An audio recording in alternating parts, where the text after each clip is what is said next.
किसी प्रोजेक्ट को लेकर टेंडर भरा गया था, जिस टेंडर के तहत सौम्या की नौकरी लगी थी। और सौम्या की नौकरी में जो उसका काम था, उसको सड़क सुरक्षा के लिए लोगों को अवेयर करना था। उसे क्या पता था कि आज से जिस काम के लिए वो जाने वाली है, सड़क सुरक्षा के लिए लोगों को अवेयर करने वाली है, उसी सड़क में उसकी दुर्घटना हो जाएगी। वो हमारे घर की लाडली बेटी थी, उससे वो सबकी बेटी थी। वो पूरा घर परिवार मोहल्ला जितने लोग जानते हैं, मतलब हम तो सोच भी नहीं सकते कि वो जा सकती है। उसकी शादी होनी थी अभी।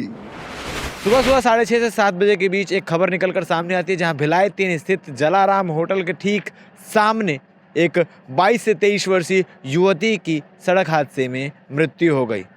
युवती का नाम सौम्या तिवारी बताया जा रहा है। आपको बता दूं कि सुबह सुबह पैदल अपने घर से जिम के लिए वो घर से निकली थी कि घर से 50 मीटर की दूरी पर एक हादसा हो गया। लेकिन हादसा जिस प्रकार से हुआ है, इसकी जानकारी अभी तक जो निकल कर सामने आई, उसमें सोचने का विषय है, एक गंभीर विषय निकल कर सामने आ रहा है। क्योंकि जो लड़की थी, जो बच्ची थी, वो सर्विस रोड में पैदल जिम की ओर जा रही थी। आखिर इतनी बड़ी हैवी ट्रक जिसने टक्कर मारी, वो सर्विस रोड में क्या कर रही थी? ये एक बड़ा सवाल खड़े होता है। क्या किसी को ओवरटेक करने के चक्कर में ट्रक सर्विस रोड में आ गई थी, या क्या ऐसी वजह थी कि ट्रक को सर्विस रोड में उतरना पड़ा था, जबकि सर्विस रोड में ट्रक या बड़े वाहनों का उतरना प्रतिबंधित है। आपको बता दें कि जब ये हादसा हुआ, हादसे के तुरंत बाद जो शव है उसे लाल बहादुर शास्त्री अस्पताल के मर्चुरी में लाकर रखा गया। सीसीटीवी फुटेज खंगाले जा रहे हैं इस पूरे मामले को लेकर के आखिर हादसा किस प्रकार से हुआ होगा। सौम्या के बारे में आपको बता दें तो सौम्या की कल ही आरटीओ में नौकरी लगी थी। आरटीओ में किसी प्रोजेक्ट को लेकर टेंडर भरा गया था, जिस टेंडर के तहत सौम्या की नौकरी लगी थी। और सौम्या की नौकरी में जो उसका काम था, उसको सड़क सुरक्षा के लिए लोगों को अवेयर करना था। उसे क्या पता था कि आज से जिस काम के लिए वो जाने वाली है, सड़क सुरक्षा के लिए लोगों को अवेयर करने वाली है, उसी सड़क में उसकी दुर्घटना हो जाएगी। लोगों को अवेयर करने से पहले खुद ही वो इस दुर्घटना का शिकार हो जाएगी। आपको बता दें कि सौम्या को लेकर पूरे घर वाले बहुत ज़्यादा खुश थे। कल नौकरी लगी थी, उसकी शादी की भी तैयारियां पूरी हो चुकी थी, शादी के लिए रिश्ते देखे जा चुके थे। इस साल के अंत तक उसकी शादी भी करने की प्लानिंग घर वालों की थी। घर वालों से बातचीत करने का प्रयास करते हैं कि घर वाले इस पूरे मामले को लेकर क्या कह रहे हैं, किस प्रकार से हादसा हुआ, उन तक क्या जानकारी पहुँची है। सौम्या के फूफा जी हमारे साथ मौजूद हैं। सर, आपका नाम? अनिश तिवारी। क्या घटना हुई, क्या जानकारी मिली और कैसे आप तक खबर पहुँची थी? सब रोज़ जिम जाती थी, अपनी मम्मी के साथ जाती थी। तो कल उसकी मम्मी वो दोनों पास थे, तो उसकी मम्मी ने आज बोल दिया कि बेटा आज जिम नहीं जाते हैं। तो वो लड़की बोली नहीं मम्मी आप मत जाओ, मैं चले जाती हूँ करके। तो करीब 6:15 के बीच की घटना है ये। वो पैदल जिम की ओर बढ़ रही थी, जो सर्विस रोड में चल रही थी, वो साइड में। घर से कितनी दूर होगा जिम? और जिम मुश्किल से 1 किलोमीटर है, और जो घटना घटी वो मुश्किल से 50 मीटर की दूरी है। मतलब बाजार चौक से जैसे ही बाहर निकलते हैं और लेफ्ट साइड टर्न करते हैं, सर्विस रोड में आई है अंदर से जी। और मुश्किल से 25-50 कदम ही चली होगी कि जलाराम का जो दुकान है उसके जस्ट थोड़ा सा आगे में ये घटना घटी है।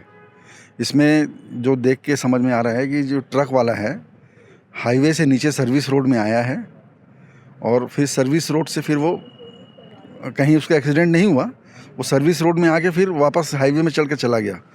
तो मेरे जहाँ तक समझ में आ रहा है कि वहाँ पर थोड़ा सा गाड़ियों को जाम लगता है, तो कोई ट्रक वाला उन जाम से बचने के चक्कर में सर्विस रोड में गाड़ी को उतारा है, और जाम को क्लियर करते हुए जल्दबाजी के चक्कर में ये हादसा हुआ है, जिसमें कि बेचारी हमारी बेटी ऑन द स्पॉट उसकी डेथ हो गई है। चक्का जो है सर से चढ़ के निकल गया है। सौम्या के बारे में थोड़ा सा जानकारी देंगे कि क्या पढ़ाई करती थी या क्या कर रही थी अभी सौम्या? सौम्या ने ग्रेजुएशन कर लिया था और अभी मास्टर्स की तैयारी कर रही थी, और कल ही उसकी यहाँ पे दुर्ग आरटीओ ऑफिस में सड़क सुरक्षा के अंतर्गत उसका जॉब लगा था, जहाँ पे उसको उसकी ये था कि लोगों को सड़क सुरक्षा के बारे में समझाइश देने, अवेयर करने के लिए उसका जॉब लगा था। कल ही उसका इंटरव्यू हुआ था, कल ही उसकी जॉब फाइनल हुई थी, आज से उसको ज्वाइन करना था। आपकी आखिरी बार सौम्या से बात कब हुई थी और क्या कुछ बात करती थी, क्या किस तरीके से रहन सहन? वो हमारे घर की लाडली बेटी थी, उससे वो सबकी बेटी थी। वो पूरा घर परिवार मोहल्ला जितने लोग जानते हैं, मतलब हम तो सोच भी नहीं सकते कि वो जा सकती है। उसकी शादी होनी थी अभी, सब फाइनल हो गया था, सब उसका वेट कर रहे थे कि अभी इस साल उसकी शादी करेंगे करके। बहुत सुंदर लड़की थी। शादी के लिए रिश्ते भी देख लिए गए थे? सब फाइनल था, लड़का वगैरह सब देख लिया गया था कि कहाँ करना है क्या करना है। सब इंतजार बस कर रहे थे कि ठीक है अब इसकी शादी करेंगे करके। कल ही उसकी जॉब लगी तो बहुत खुश थी वो, कि बोले फूफा जी अब मेरी जॉब लग गई है। उसकी बुआ अपनी बुआ को बोली कि बुआ जैसे मेरी पहली सैलरी आ गई तो सबसे पहला गिफ्ट मैं आपको लोग ये दूंगा करके। कल वो शाम को उसकी बुआ से बात हुई, मेरी तो बात नहीं हो पाई। तो मेरे को जानकारी थी कि सौम्या की यहाँ पे जॉब लग गई है ऐसा करके। तो मैंने कहा चलो ठीक है भाई बधाई दे दो करके उसको। तो नॉर्मल बात थी, मैं आज आता तो उससे मिलता।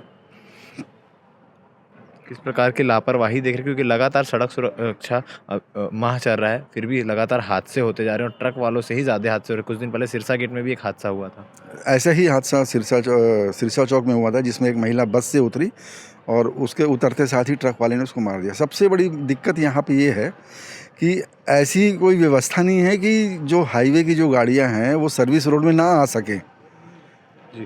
6 इंच का गैप है मात्र, जो बड़े चक्के के लिए कोई बड़ी बात नहीं है। जो बड़े चक्के के लिए कोई बड़ी बात नहीं है। ड्राइवर लापरवाह होते हैं, उनकी पूरी गलती है, वो मौत के सौदागर बन जाते हैं, उनका कुछ नहीं जाता है। उनका सिर्फ 1 मिनट या 2 मिनट का जो देरी होता है वही बचता है। या हो सकता है वो नींद में हो सकता है नशे में हो, कोई भी रीज़न हो सकता है। लेकिन हमारी ये मांग है, मेरी बच्ची तो गई ठीक है, और भी लोगों की अभी तक दुर्घटनाएं हुई, लेकिन जो लगातार दुर्घटनाएं हो रही हैं उसमें एक चीज़ हमारे को जो समझ में आता है कि सर्विस रोड को सेफ आप करिए साहब। बस्ती में कम से कम सर्विस रोड बनी ही बस्ती के लोगों के लिए है। में जो सर्विस रोड है ना, आप हमेशा देखे होंगे वहाँ पे रेड लाइट होता है तो सर्विस रोड को ओपन करके रखा जाता है। रेड लाइट में कोई सर्विस रोड वाला कभी नहीं मानता कि स्टॉप करना है करके। ट्रैफिक पुलिस खड़ी रहती है, क्यों नहीं मना करते भाई उनको? सर्विस रोड में बस वाले इतने गंदे तरीके से चलाते, ट्रक वाले इतने गंदे तरीके से चलाते। कोई रेड लाइट, आप सिरसा चौक में जाइए और सिर्फ 10 मिनट बस आप वीडियो शूट करके आइए। एक्सपोर्ट बन गया सिरसा चौक के हिसाब से, सिरसा चौक भी। और ये एक्चुअली क्या है कि जो जहाँ पे ये सर्विस रोड को क्यों नहीं बंद करते? सर्विस रोड आप आम आदमियों के लिए रखे हैं कि गाड़ी वालों के लिए रखे हैं? जिसको भी भिलाई 3 थाना से कट मारेगा सिरसा चौक में जाएगा, 2 मिनट का लोगों को स्टॉपेज नहीं। आज हमारे घर के साथ हुआ है ना, तब हमको मालूम चल रहा है। जो कट जो बना हुआ है एक्चुअल में भिलाई 3 में जो कट बना हुआ है, और उस कट के वजह से वहाँ पे स्पीड ब्रेकर बनाया गया है। भाई कट यहाँ पे कट है तो स्पीड ब्रेकर में गाड़ी स्लो हो जाए, तो भैया वो स्पीड ब्रेकर को थोड़ा आगे बनाओ। कट को आप बंद कर दो ना, आप हाईवे बनाओ या कोई दूसरा जो भी तरीका करो, उसमें आप गाड़ी वाला घूम के जाए। देख रहे हैं लगातार इस तरीके के हादसे हो रहे, तो सुधार लाने के लिए कुछ ना जबकि कुछ तो सामने में स्कूल है, छोटे छोटे बच्चे वहाँ पढ़ने जाते हैं वहाँ से।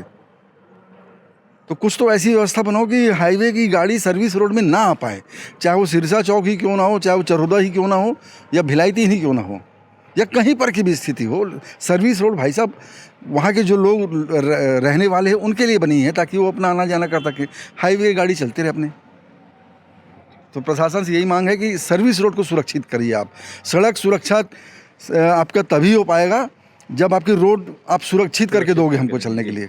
आपने सुना कि सौम्या के फूफा जी ने क्या कुछ जानकारी दी, सौम्या की बुआ ने आकर क्या कुछ जानकारी बताई इस हादसे से रिलेटेड। उन्होंने साफ तौर पर कहा है कि आज हमारी बच्ची के साथ हुआ, कल किसी और के साथ इस प्रकार का हादसा ना हो, इसके लिए बहुत सारी चीज़ें सुधारने की ज़रूरत है। भिलाई 3 का सिरसा गेट हो या भिलाई 3 का वो पूरा रास्ता हो, ब्लैक स्पॉट बन गया है, लगातार हादसे हो रहे हैं। आज से 2 दिन पहले हमने आपको खबर दिखाई थी किस प्रकार से एक महिला को ट्रक वाले ने कुचल दिया था, ट्रक वाले ने रौंद दिया था। अब क्या कुछ आगे होता है इसमें, किस प्रकार से एक्शन लिए जाते हैं, क्या रोड को लेकर कुछ एहतियात बरते जाएंगे या नहीं बरते जाएंगे, ये देखने वाली बात रहेगी। बन रहे हैं हमारे साथ। भिलाई टाइम्स के चैनल को सब्सक्राइब करना ना भूलें। धन्यवाद।